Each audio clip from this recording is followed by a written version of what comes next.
Hola, buenos días. Presentamos hoy entonces un nuevo módulo de teoría de la computabilidad, en este caso el módulo número 14, con el cual vamos a dar un cierre al concepto que introdujimos en el módulo anterior de funciones recursivas primitivas. En concreto lo que vamos a hacer es dar una vuelta de tuerca adicional a lo que presentamos anteriormente, analizando lo que se llaman funciones recursivas parciales, a través de las cuales vamos a extender las funciones recursivas primitivas que ya conocemos con algo denominado operador de minimización, que es lo que vamos a explicar en esta clase de hoy. ¿Qué es lo que vimos anteriormente? Bueno, básicamente analizamos el concepto de función recursiva primitiva, ¿sí? Presentamos las funciones base o iniciales, ¿sí? Que eran tres, cero, sucesor y proyección. Analizamos también que había dos constructores, el constructor de composición y recursión primitiva. Y presentamos además otros conceptos tales como el de predicado recursivo primitivo, que mostramos que siempre que lo estudiábamos tenemos que analizar la función característica asociada al predicado, aquella función que me devolvía 1 o 0 según el predicado se satisfaciera, si fuera verdadero o fuera falso. Analizamos también el concepto de función definida por casos, y lo que vamos a hacer como introducción antes de avanzar sobre este operador de minimización es presentar un último concepto vinculado a la recursión primitiva denominado cuantificación. Yo puedo entonces establecer predicados más complejos que los que hemos visto hasta el momento, utilizando dos elementos que provee la lógica, que son el cuantificador existencial y el cuantificador universal, ¿sí? Que los vamos a modelar en la transparencia que sigue. Supongamos que yo tengo un predicado P que es n más unario. Yo voy a decir que la cuantificación existencial acotada de ese predicado P va a ser otro predicado Q, también n más unario, tal que tenga n upla, x1, x2, xn. Lo que voy a hacer es definir a mi predicado Q utilizando una variable adicional, ¿sí? La n más unésima variable es una variable m, y voy a decir que este predicado Q se va a satisfacer, va a ser verdadero, ¿sí? Si solo si existe un i, tal que todos los valores que están entre 0 y m hacen que el predicado P, n más unario que definí inicialmente, se satisface, ¿sí? Para algún valor de i. La cuantificación existencial entonces me está diciendo, si encontrás un valor de i que haga que el predicado P se satisfaga, entonces el predicado Q se está satisfaciendo, ese predicado asociado a la cuantificación existencial. Para ponerlo de manera más abreviada, lo que está indicando entonces es lo siguiente. Q para una n upla con un valor m se va a satisfacer si solo si existe un valor i entre todos los i naturales que van desde 0 hasta m, tal que para algún valor de i que yo tome, el predicado P se cumple para cierto valor de i. Si hubiera más de un valor de i que satisface P, ¿sí? También estamos diciendo que esto se verifica, ¿sí? O sea que existe significa que hay al menos uno, ¿sí? Análogamente, yo defino la noción de cuantificación universal. En lugar de utilizar el cuantificador existe, la cuantificación universal utiliza el cuantificador para todo, que me indica que un predicado R con una n upla y una variable asociada al parámetro n más 1 del predicado R tiene un valor m. Esto se va a verificar si solo si para todos los valores de i que van desde 0 hasta m, P se cumple tomando todos los valores de i posibles que yo pueda considerar. En definitiva, lo que estamos viendo acá entonces es una definición, ¿sí? De lo que es la cuantificación existencial y cuantificación universal, a las cuales las llamamos acotadas justamente porque estamos teniendo un cierto valor tope. Entonces vamos a presentar algunos ejemplos, ¿sí? De cómo yo puedo definir al predicado Q o al predicado R que mencionamos antes. Supongamos que menor x y es verdadero si solo si x es menor que y. Tenemos ese determinado predicado y lo que vamos a establecer es un predicado nuevo llamado existe menor, para el cual le damos dos elementos, x1 y x2. Voy a decir que este predicado se satisface si solo si existe un i menor o igual que x2 que satisface menor de x1, i. En este caso, la variable n más unaria estaría representada por x2, ¿sí? Notemos que el elemento n más 1 me representa el tope que yo estoy asociando a la cuantificación existencial. Implícitamente lo que estoy diciendo acá es, voy a buscar entre todos los valores posibles para i entre 0 y x2, y voy a fijarme si existe al menos uno de esos valores tal que menor con x1, y es verdadero. ¿Sí? Entonces, si consideramos, por ejemplo, que x1 vale 3 y x2 vale 2, lo que va a suceder es que existe y va a estar asociado al tope 2, y lo que voy a estar mirando es si se cumple menor de 3, y. En otras palabras, lo que voy a mirar es si se cumple menor de 3,0, menor de 3,1 y menor de 3,2, que son todos los números naturales comprendidos entre 0 y este tope que estoy teniendo acá. ¿Sí? Lo que podemos notar es que 3 no es menor que 0, 3 no es menor que 1, 3 no es menor que 2. En ningún caso se cumple este predicado.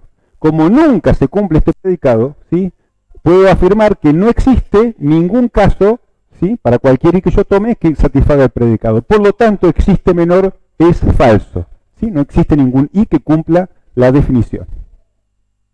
Ahora tomemos el caso del para todo. Si tomo la definición en donde establezco que R es un predicado n más unario que se va a satisfacer si solo si para todo i entre 0 y m se cumple P para los distintos valores de i, lo que estoy indicando, análogamente al caso anterior, ¿sí?, con la diferencia de que es un para todo y no un existe, es que tengo que ver todos los valores posibles que puede tomar i y analizar qué sucede para cada instancia particular del predicado P.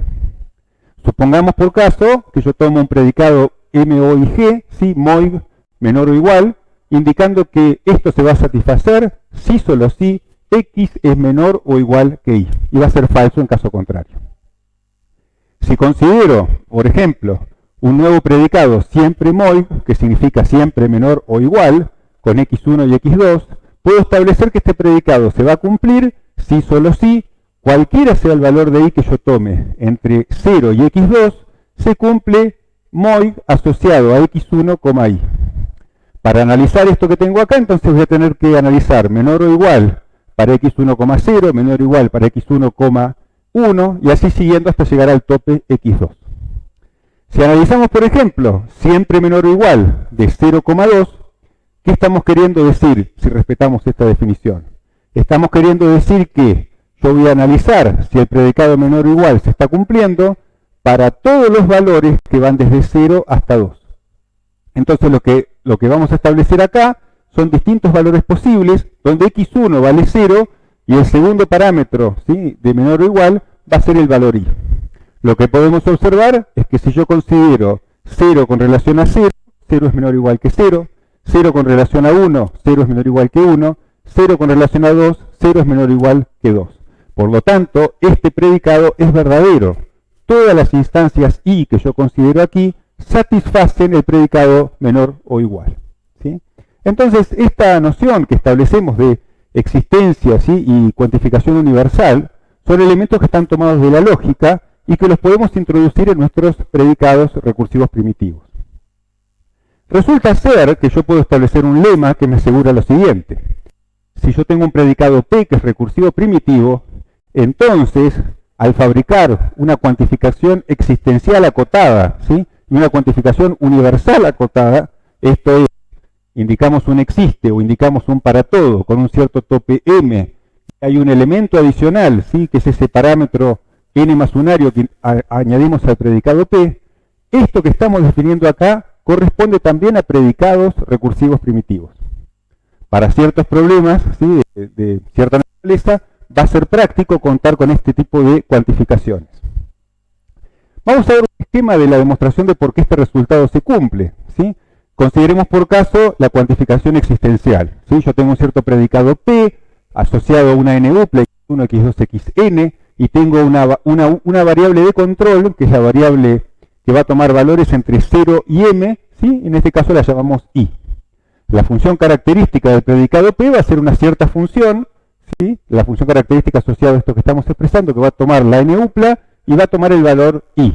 ¿Sí? Estamos considerando todo este predicado incluyendo esta variable de control i. Ahora bien, ¿cómo yo puedo expresar la idea de que existe algún valor de i que hace que el predicado P se esté cumpliendo? Lo que podemos pensar es que si yo quiero analizar si existe algún valor de i que haga que el predicado se cumpla, si miro la función característica que me devolvía 1 cuando el predicado se satisface y 0 en caso contrario, yo puedo pensar que puedo probar todos los valores de i posibles, i valiendo 0, i valiendo 1, i valiendo 2, i valiendo 3, i valiendo m, y si hay alguno de ellos que es verdadero, el existe debería ser verdadero. Por tanto, lo que puedo hacer es sumar todos los valores posibles de la función característica del predicado P. Algunas de ellas me devolverán 0, otras me devolverán 1. Si existe al menos una que me devuelve 1, ¿sí?, estoy verificando la existencia de un individuo que satisface el predicado P. En otras palabras, si sumo todos los valores de f sub P para todos los valores de i posibles, y lo que obtengo es distinto de 0, significa que existe al menos un individuo para el cual el predicado se vio satisfecho, ¿sí? O sea que si esa sumatoria es distinta de 0, o equivalentemente si es mayor que 0, porque estamos hablando de números naturales, lo que podemos decir es que el predicado se está cumpliendo. Pero ¿qué sucede? La sumatoria que yo estoy teniendo acá es una función recursiva primitiva, lo vimos en el módulo anterior. Y lo que estoy considerando en este caso es un predicado P asociado a estos elementos, y yo sé que P es recursivo primitivo, ¿sí? Por lo tanto, puedo asegurar que la cuantificación existencial resultante termina siendo recursiva primitiva. Notemos que esto anterior también lo podría pensar como decir, bueno, analizo cuál es la sumatoria. Si esta sumatoria me da 0, significa que el predicado nunca se cumplió, siempre fue falsa la respuesta, y por lo tanto el signo de algo que es 0 va a ser 0. Y si el predicado se cumple al menos una vez, ¿sí?, yo lo que voy a tener es un número positivo, voy a sumar elementos donde hay al menos un 1, y por lo tanto tengo un número positivo, y el signo va a ser igual a 1. ¿Sí? O sea que estas son maneras equivalentes de denotar la situación en la cual yo estoy analizando, ¿sí?, que la existencia lo puedo asociar a un predicado recursivo primitivo. Entonces, todos estos casos anteriores yo los puedo reexpresar en términos de lo que ya conocemos, ¿sí?, que caracteriza la recursión primitiva. Vamos a analizar el caso del para todo. ¿Qué sucede en el caso del para todo? Es análogo. La salvedad siguiente: si yo quiero ver que un cierto predicado P, ¿sí?, para x1, x2, xn y una variable de control i se satisface en todos los casos, la función característica de P me tendría que devolver 1 para todos los casos, cuando i vale 0, cuando i vale 1, cuando i vale 2, cuando i vale m. ¿Qué significa que me devuelve 1 para todos los casos? Que si yo hago el producto de f sub P para i valiendo 0, por f sub P para i valiendo 1, por f sub P para i valiendo m, ¿sí?, el producto de todos esos elementos, hago la productoria, lo que está sucediendo es que hacer todo ese producto me va a dar 1 solamente cuando cada uno de los elementos, de los factores que forman el producto es 1. Con que haya un 0, el producto me devuelve 0, ¿sí?, por la forma en que se comporta la multiplicación. O sea que eso lo puedo expresar como el producto de todos los elementos con i valiendo desde 0 hasta m, asociados a f sub t para x1, x2, xn y los distintos valores de i. El producto, ¿sí?, o la productoria en este caso, el producto de varios factores, es recursivo primitivo, es algo que lo puedo demostrar, ¿sí? Por lo tanto, y como sé que P es recursivo primitivo, compongo ambas funciones y lo que obtengo es recursivo primitivo. Decir que el predicado se satisface es equivalente a decir que esta productoria me da el valor 1, ¿sí? Si me da 0, lo que voy a decir es que el predicado no se está satisfaciendo, ¿sí? Esto, por supuesto, son esquemas de demostraciones. La intención de esto que presentamos acá es que ustedes en su casa redacten, ¿sí?, de la manera más prolija posible y formal, usando estos elementos como punto de referencia, una demostración más acabada, ¿sí?, de que esta situación se está cumpliendo. Así que estos cuantificadores me definen efectivamente algo que es recursivo primitivo. Vamos a mencionar un caso adicional, ¿sí?, del uso de cuantificación. Vamos a considerar, por ejemplo, la función divisor, que toma dos naturales y me devuelve 0 y 1. Y lo que voy a decir es que el divisor de a, b, ¿sí?, la función divisor asociada a a, b, me da como resultado, ¿sí?, la situación de a siendo divisor de b, ¿sí?, o b siendo divisible por a. Y vamos a asociar que 1 es la respuesta afirmativa y 0 la respuesta negativa, ¿sí? O sea, esta función que tenemos acá justamente me captura la situación de divisibilidad, cuando un número puede ser dividido por otro, ¿sí? A 4 lo podemos dividir por 2, pero no lo podemos dividir por 3. A 6 lo puedo dividir por 3 y lo puedo dividir por 2. ¿Sí? O sea que capturamos la relación entre dividendo y divisor. Esta función la podríamos pensar como la función característica de un predicado recursivo primitivo es divisor, ¿sí? A, B, que lo que me está diciendo va a ser verdadero si es divisor de B y falso en caso contrario. Entonces yo puedo utilizar justamente la idea de cómo sé cuándo puedo encontrar un elemento que divide a otro número. Yo podría decir, bueno, yo quisiera probar todos los individuos, ¿sí? Comenzando desde 0 con un tope B, probar individuos llamados I y fijarme si hago el producto de ese individuo I por el valor A y obtengo el valor B, lo que estoy pudiendo ver es que justamente A es un divisor para el número B. ¿Sí? Para ponerlo en otras palabras, es divisor de A, B, es un predicado que lo podría expresar como existe un individuo I entre 0 y B, tal que ese individuo I multiplicado por A me da el valor B. Por ejemplo, 4 es un divisor para el número 60, ¿por qué? Porque existe un valor I probando entre todos los números que están entre 0 y 60, ¿sí? En este caso sería el 15, tal que ese valor 15 multiplicado por 4 me termina dando 60. Suponiendo que yo tengo una función igual, ¿sí? Que me permite ver si dos valores son iguales, yo podría expresar la función divisor, ¿sí? Utilizando la noción de igualdad y fijándome justamente que lo que me devuelve la función divisor, ¿sí? Corresponda en algún caso al valor 1. Dejamos como ejercicio, ¿sí? La especificación final de esta función y de alguna manera lo que damos como pista para su resolución es esta conceptualización de la noción de cuantificación existencial, ¿sí? Aplicado al caso concreto de la función divisor. En lógica y en matemáticas se suelen anidar los cuantificadores. Yo puedo incluir cuantificadores universales existenciales, combinarlos de distintas maneras. Nosotros no vamos a ahondar mucho en estas cuestiones, podemos lograr expresiones más sofisticadas haciendo esto, y vamos a dejar estos elementos pendientes para materias más avanzadas en la carrera, donde ya introducimos conceptos de lógica. Este cuadro sí me permite de alguna manera reflejar una síntesis de lo que hemos visto hasta el momento. Hablamos de los predicados recursivos primitivos, ¿sí? Que básicamente toman la noción de predicado de la lógica, que conocemos, ¿sí? Una relación sobre un conjunto de elementos. Un predicado eneario es una relación sobre esos n elementos. Vimos un lema que me permitía garantizar que si P y Q eran recursivos primitivos, su negación, su disyunción y su conjunción eran recursivos primitivos. Y mencionamos el caso especial de predicados disjuntos. Predicados tales que si se cumplía un cierto predicado I, el predicado J no se iba a poder cumplir al mismo tiempo para los mismos individuos, ¿sí? Hablábamos de predicados disjuntos. ¿Para qué nos servían? Para definir las funciones definidas por casos, tales que si tenía casos que eran predicados disjuntos y cada caso estaba asociado a una función recursiva primitiva, la función que yo armaba era recursiva primitiva. Estos predicados recursivos primitivos tenían función característica asociada, que era recursiva primitiva, y la cuantificación que yo podía asociar a un predicado recursivo cualquiera, la cuantificación acotada con un tope n, ¿sí? Tanto para la cuantificación existencial como universal, también por un lema me iba a decir que, o me iba a asegurar que iba a ser recursiva primitiva, ¿sí? Su caracterización.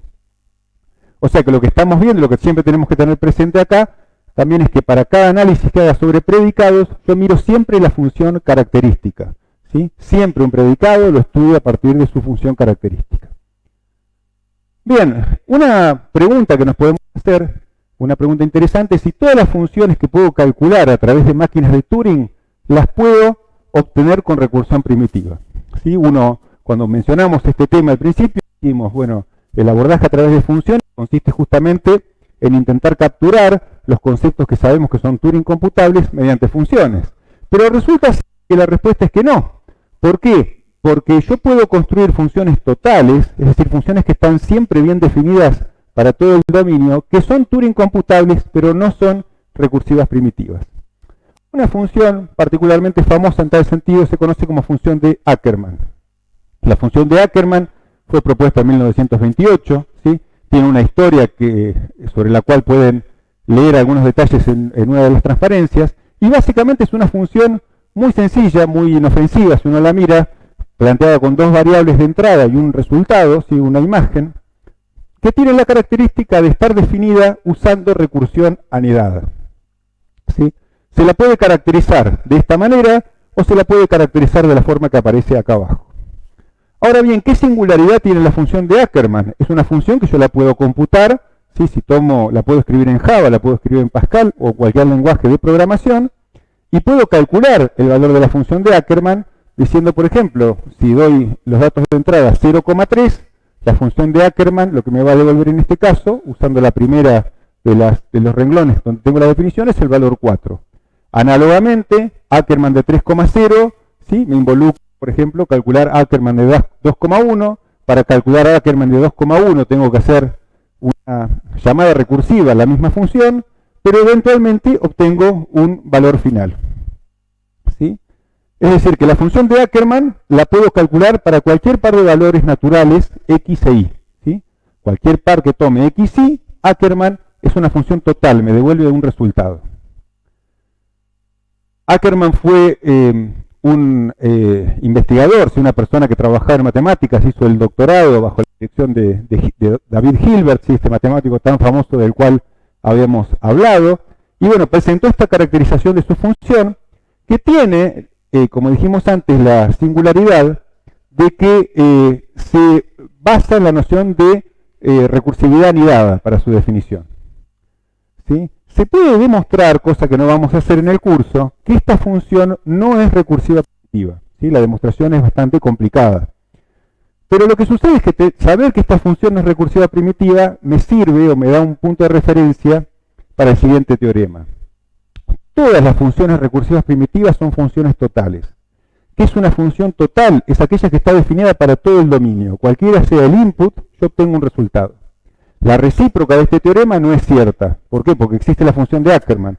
La función de Ackermann, sin que lo demostremos, se sabe que no es una función que se puede capturar con recursión primitiva. Y es total, está definida siempre. Para demostrar que toda función, entonces, recursiva primitiva es total, lo podemos hacer por inducción. Para eso nos va a servir la noción de derivación formal que tenemos. Vamos a tomar la derivación formal más corta que podamos obtener de una función recursiva primitiva f cualquiera, y lo que podemos pensar como caso base es pensar una función que yo la construyo en un único paso. Si la función la construyo en un solo paso, es porque es o la función cero, o sucesor, o proyección. Y estas funciones, por cómo están definidas, sabemos que son funciones totales. Cualquiera sea el input que yo considere, para cero, para sucesor y para proyección, siempre obtengo una respuesta. Ahora, la hipótesis inductiva, ¿cuál va a ser? Supongo yo que armé una cierta función recursiva primitiva utilizando una derivación de longitud k. Entonces, voy a suponer en mi paso inductivo que ahora quiero construir una derivación de una longitud k más 1, ¿sí?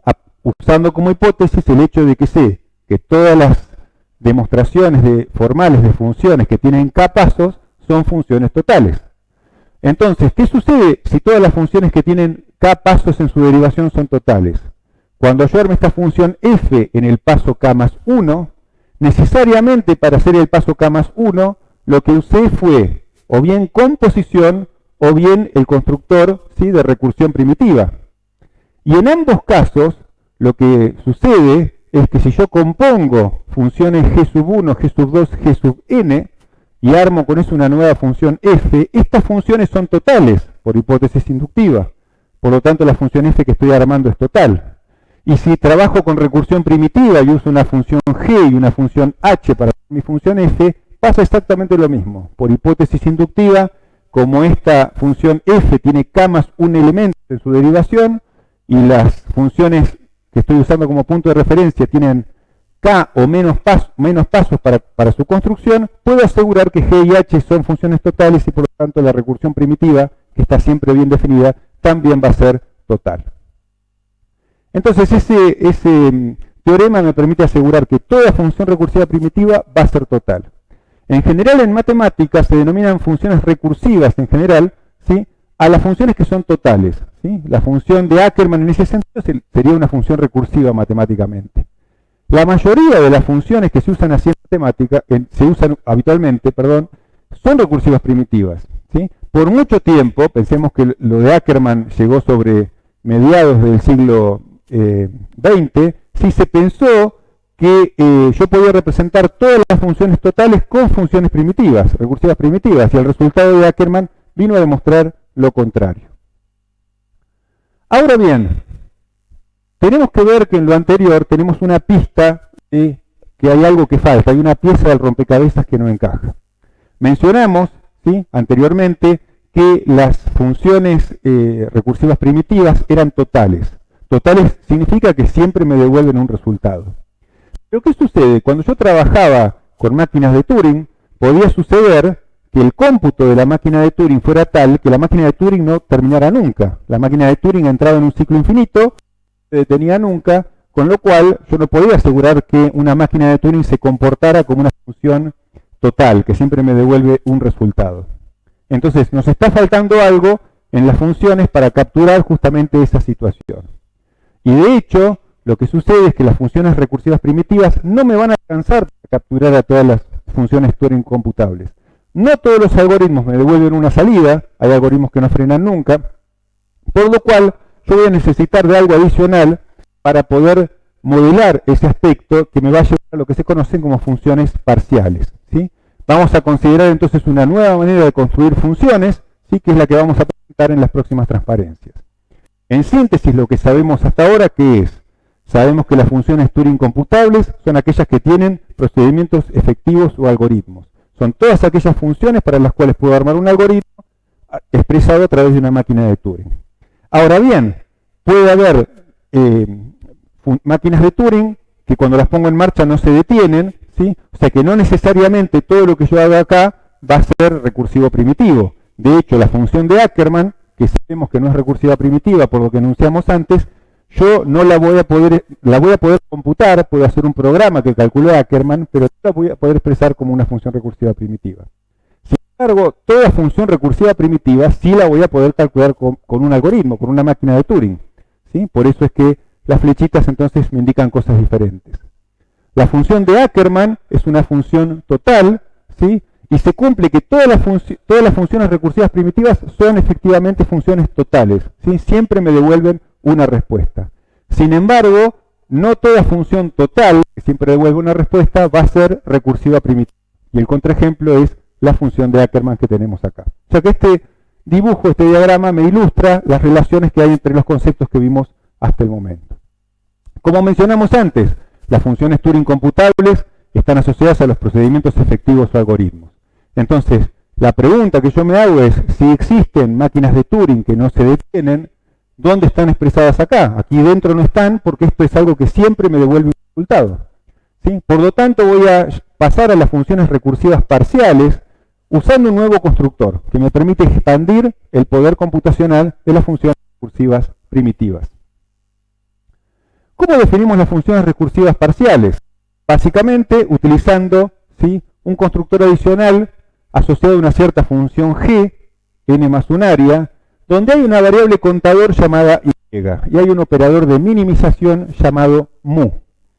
Ese operador, que lo vamos a llamar de minimización no acotada de g, me va a permitir definir una nueva función, una función f, donde yo voy a utilizar el operador mu para encontrar el valor de y más pequeño que satisface, ¿sí?, que la función g que estoy utilizando, que estoy minimizando, sea igual a 0.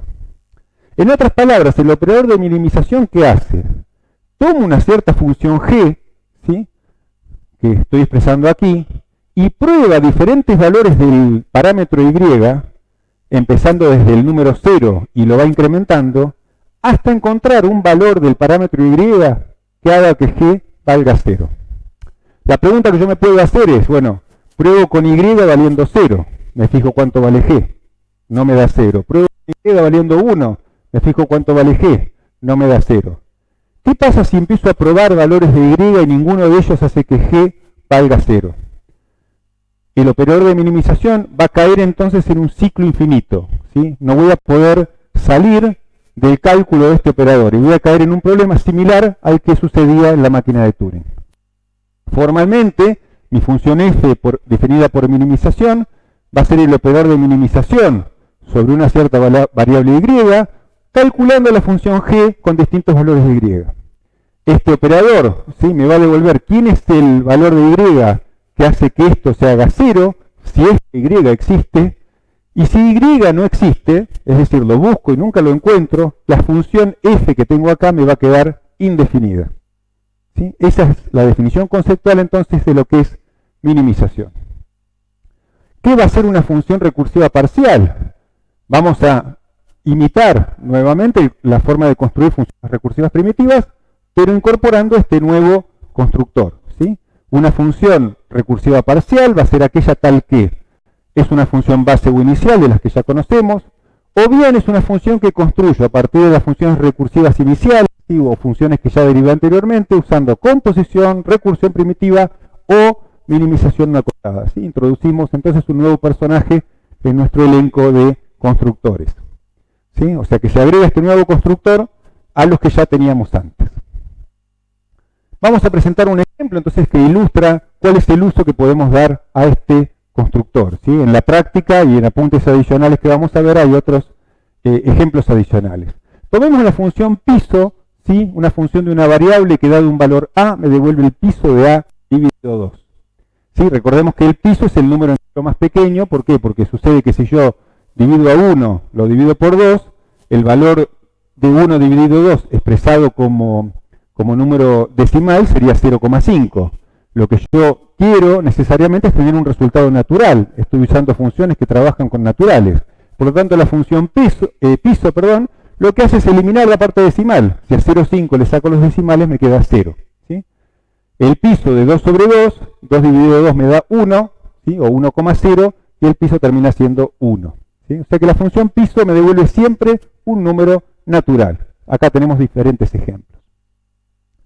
Se puede demostrar que esta función yo la puedo capturar con recursión primitiva y que de hecho no necesito el operador de minimización.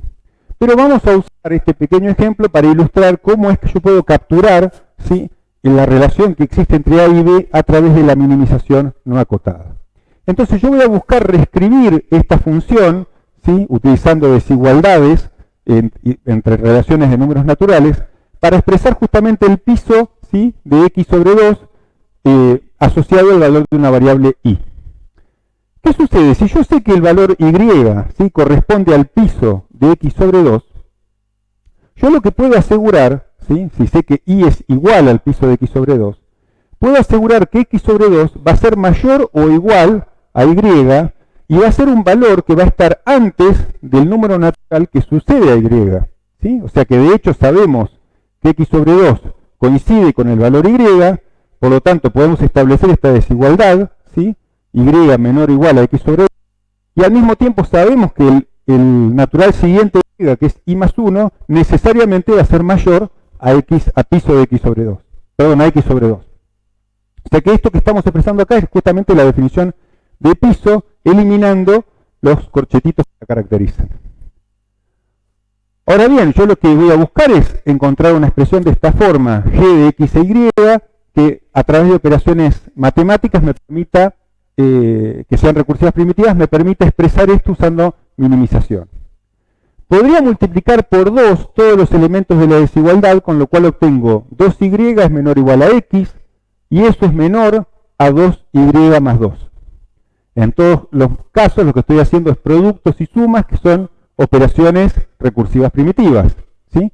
Sabemos que x es un valor natural, sabemos que y es mayor o igual a 0, y entonces, en particular, la parte derecha de esta desigualdad, ¿sí?, yo la puedo reescribir y decir, en lugar de menor, hablar de un menor o igual, y en lugar de 2i más 2, escribir 2i más 1, ¿sí?, utilizando un cambio de alguna manera de notación algebraico, transformando el menor en un menor o igual.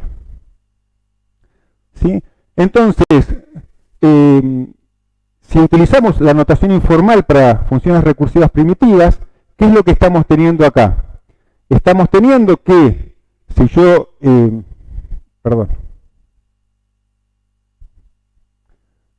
yo puedo aplicar, ¿sí? Aplicar a partir de esto que acabo de escribir la noción de diferencia primitiva, ¿sí? en ambos lados, ¿sí? Y obtener lo siguiente. Puedo restar, ¿sí? Uso diferencia primitiva porque justamente es una función recursiva primitiva.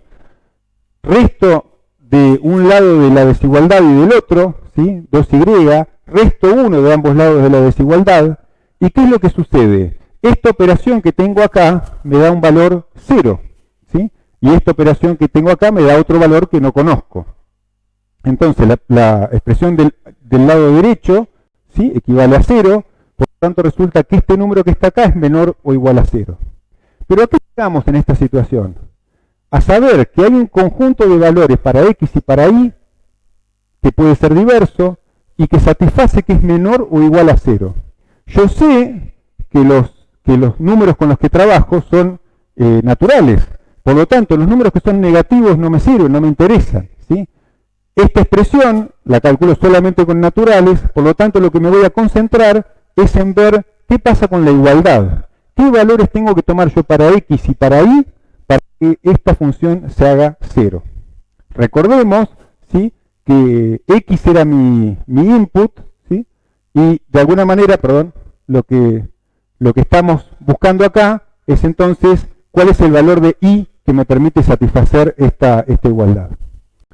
Yo lo que estoy buscando entonces, reexpresando lo anterior, ¿sí? En términos de minimización, es una f de x que sea el mínimo y que satisfaga esta igualdad que tengo acá. Entonces vamos a verificar, ¿sí? Usando el operador de minimización, cómo yo, teniendo distintos valores de x, si realmente el y que encuentro se corresponde a lo que la función me debería devolver, ¿sí? Recordemos que y, cuando arrancamos todo este análisis, ¿sí? Al principio, lo que dijimos es que y corresponde al resultado que yo quiero obtener, ¿sí? Lo expresamos con una desigualdad y posteriormente lo que llegamos a capturar es el hecho de que justamente esto es equivalente a encontrar el y más chiquito que hace que todo esto que está acá se haga 0, ¿sí? Entonces busco encontrar el 0 lo más rápido posible, con el y más pequeño posible. Pensemos que si yo tomo como argumento x valiendo 0, ¿sí? El y0 me verifica con diferencia primitiva justamente este valor 0, por lo tanto el piso de 0 sobre 2 es 0, que es el valor correcto. Lo mismo pasa para el número 1, ¿sí? Y ahora vamos a considerar un caso puntual que es el 4, ¿sí? El piso de 4 sobre 2 debería ser 2. Yo empiezo con minimización a probar distintos valores de y. Pruebo el valor más pequeño, 0. Si pruebo el valor 0, fíjense que me da 4, diferencia primitiva de 2 con 0, de 2 por 0, que es 0, ¿sí? Menos 1. 4, diferencia primitiva con 1, es 3, ¿sí? Que aquí no aparece escrito. Pero 3 no me satisface la igualdad por 0, por lo tanto voy a probar con el siguiente valor de y. Pruebo con el valor de y valiendo 1, calculo toda esta expresión y resulta que tampoco me da 0. Calculo ahora con y valiendo 2 y resulta que en este caso sí me da 0. Por lo tanto, el primer y que hizo que la expresión se hiciera 0 es el valor 2, que efectivamente es el piso de 4 dividido 2, que es lo que estaba buscando, ¿sí? Acá aparecen distintos ejemplos y la flechita indica cuál es el resultado correcto, ¿sí? Cuál es la primera o el número natural más chiquitito que yo encuentro que hace que el valor de la igualdad se haga 0, ¿sí? Y en definitiva me devuelve cuánto vale la función, ¿sí? Del piso de x sobre 2. ¿Sí? Hay otras situaciones, otros ejercicios que dejamos planteados en esta transparencia que se pueden resolver utilizando abordajes similares, ¿sí? Utilizando la idea de minimización, ¿sí? Bajo ciertas consideraciones, ¿sí? Con ciertas preguntas. ¿Qué pasa si considero ciertas condiciones de borde? ¿Qué puedo asegurar? ¿Qué no puedo asegurar? Etcétera. ¿Sí? Los dejamos planteados para resolverlos en la práctica o consultar allí al respecto. Las funciones recursivas han jugado un modelo muy importante en lo que es la computación. A diferencia de los modelos anteriores, uso recursión y composición como herramientas básicas de trabajo. Describo los problemas de manera declarativa, ¿sí? Y hay una igualdad entre dato y programa. Yo a una función le puedo dar como input el resultado de otra función, ¿sí? O puedo hacer composición, puedo unir la idea de dato y la idea de programa. Entonces, esta analogía también en los lenguajes de programación llamados funcionales ¿sí? Queda expresada claramente. ¿Sí? Hay lenguajes como Lisp, ML, Haskell, que se basan justamente en funciones. ¿Sí? Esos lenguajes, para aquel que quiera curiosear, son lenguajes donde predomina el uso abundante de paréntesis, justamente porque, bueno, todo se maneja a través de funciones y se construyen a través de estas funciones, incluyendo constructores como el de minimización que vimos antes, la posibilidad de definir cualquier algoritmo. ¿Sí? Cualquier función Turing computable va a ser poder expresada en estos lenguajes de programación. En definitiva, lo que vimos en este módulo fue cómo extender las funciones recursivas primitivas a través de los cuantificadores existenciales universales. ¿Sí? Planteamos la idea de función total, función de Ackermann, cómo eso se vinculaba con la recursión primitiva, y avanzamos hacia el constructor de minimización y su uso en las funciones recursivas parciales. ¿Sí? Con estos conceptos, entonces, damos por cerrado el abordaje de lo que son las funciones como un modelo computacional, las funciones recursivas primitivas y su extensión funciones recursivas parciales, y en el módulo próximo vamos a abordar una extensión a estos conceptos denominado redes de Petri, ¿sí? Que también nos hace cambiar fundamentalmente la manera de pensar y entender la conceptualización de algoritmos. Por hoy entonces terminamos acá y será hasta el próximo video. Muchas gracias.